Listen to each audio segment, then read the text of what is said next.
Trump was creating a public persona, one that could be both funny and demeaning, arrogant and somehow in touch with the common man.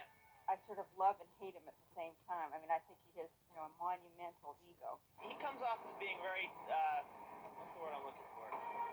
Arrogant? Yeah, he's arrogant. I like him. Man's got a vein, got everything. He often did this by picking fights. He said, I think Donald Trump is an artful liar. I think he is a greedy, vicious, and arrogant man. Well, I don't know, is that supposed to be a compliment or not? I'm not sure. He waged a years-long battle with New York City Mayor Ed Koch. I hope that New York City has a different mayor at some point, because I think Ed Koch is a total disaster. He's been a very bad mayor for the city. He helped launch a competitor to the NFL called the U.S. Football League, and then launched a lawsuit against the NFL when the USFL failed. The jury in the case delivered its verdict. It ruled the NFL did indeed monopolize pro football, but it awarded damages of just $1.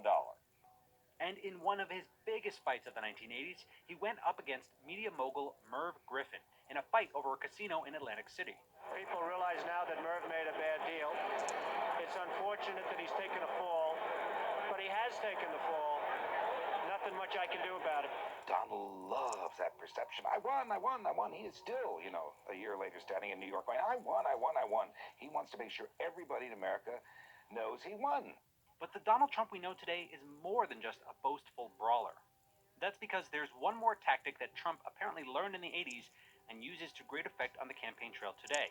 Keep people guessing about any long-term plans. Mr. Trump, what's left in your life? You're 33 years old. You're worth all this money. You say you didn't say that you want to be worth $1 billion. No, I really don't. I just want to keep busy and keep active. Could $1 billion buy the White House? What do you think? Well, Does I don't money think it give? can. I know a lot of the politicians. I like a lot of the politicians. They're friends of mine. Trump carefully cultivated speculation about his future. In 1987, he ran a full-page ad in major newspapers that read like a political manifesto. A blow-up of the ad is now on display at Trump Tower on Fifth Avenue. The ad was irresistible to the New York press, and the move kept Trump's name in the news. Trump has said, quite seriously, that he's a good enough bargainer to negotiate a nuclear disarmament treaty with the Russians. This is not a wealthy country. People think America, wealth, this and that. The Japanese are saying that. What a wealthy country. I mean, they're saying it and they're laughing. Country's losing $200 billion a year. We ought to go in, the next time they fire so much as a bullet at one of our ships, we ought to go in and take over their oil. With each of these instances, Trump refined his playbook. His attacks. Steve, you're going to have to start pushing these people now a little bit, because it's getting a little ridiculous as far as I'm concerned. His boasts. We'll probably sell an extra 10,000 season tickets, and that's a lot of tickets.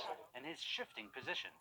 Do you have the genes to be a successful politician? Well, you never really know. I think I'm pretty outspoken, and that's not probably a good thing in terms of a politician, but it's a good thing if you ever got elected, you could really do a job.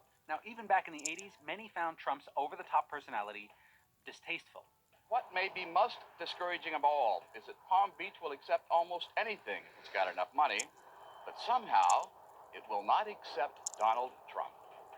But by playing the role of an unpredictable bully with the Midas touch, Trump showed he couldn't easily be ignored. I believe that perhaps I'm portrayed differently than I actually am. I believe I'm portrayed in a rougher sense than the actual product. And I hope that's true, because I hope the actual product is a lot more mellow than the portrayal. And that may be his biggest asset of all. When people attack